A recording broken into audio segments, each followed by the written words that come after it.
आज हम पढ़ेंगे पाठ नंबर 25 पत्र लेखन। तो पत्र लेखन यानी पत्र लिखने की कौन सी विधियां होती हैं, कितने प्रकार के पत्र होते हैं, किस तरह से लिखे जाते हैं, वो हम इस पाठ में पढ़ेंगे। तो जीवन में पत्र का बड़ा महत्व है। पत्र के द्वारा हम दूर बैठे अपने मित्रों और संबंधियों को अपने मन की बात लिखते हैं। जो बात हम प्रत्यक्ष रूप से कहने में संकोच करते हैं, पत्र द्वारा वह निसंकोच कही जा सकती है। पत्र लिखना भी एक कला है। इसके माध्यम से हम अपने उद्देश्य की पूर्ति करते हैं। अतः पत्र लिखने की पूर्ण जानकारी प्रत्येक विद्यार्थी को होनी चाहिए। पत्र लिखते समय नीचे लिखी बातों को ध्यान में रखना चाहिए। पहला, पत्र में स्वाभाविकता हो, पत्र स्पष्ट और सरल भाषा में लिखा हो। पत्र संक्षिप्त और सारगर्भित होना चाहिए। पत्र लिखते समय मर्यादा और शिष्टता का ध्यान रखना आवश्यक है। पत्र को आरंभ और अंत सही होना चाहिए। पत्र पर पता ठीक लिखा होना चाहिए। तो पत्र कितने प्रकार के होते हैं? पत्र दो प्रकार के होते हैं। पहला औपचारिक पत्र, दूसरा अनौपचारिक पत्र। ठीक है, तो औपचारिक और अनौपचारिक पत्रों के उदाहरण यहाँ दिए गए हैं। इन्हें पढ़कर पत्र लेखन का अभ्यास कीजिए। ठीक है, तो सबसे पहले हम एक औपचारिक पत्र के बारे में पढ़ेंगे। 3 दिन की छुट्टी हेतु प्रधानाचार्य को पत्र। तो ये क्या है? औपचारिक पत्र है।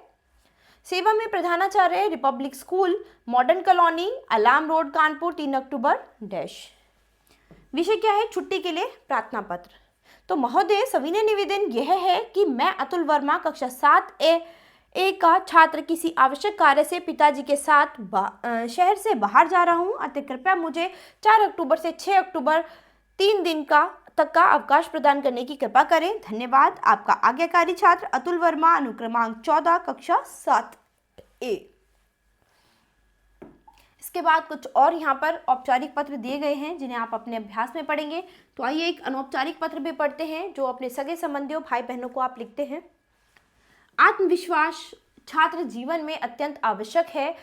भाई को समझाते हुए पत्र। 6/71 करोल बाग, नई दिल्ली, 2 नवंबर। प्रिय वीर, सदा खुश रहो। कैसे हो वीर?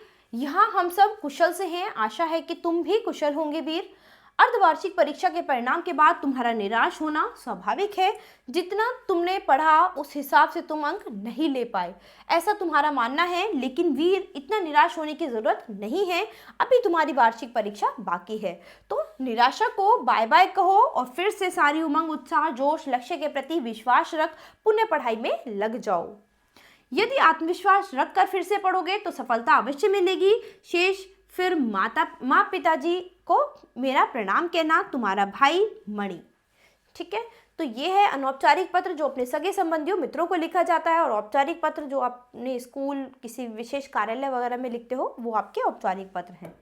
तो बच्चों, यहाँ पर अभ्यास में कुछ विषय दिए गए हैं पत्र लिखने के लिए। तो आप अभ्यास में इन विषयों पर पत्र लिखेंगे। तो आशा करती हूँ आपको ये पाठ अच्छे से समझ आया होगा। अब हम अपनी नई क्लास में मिलेंगे अपने नए पाठ के साथ। धन्यवाद।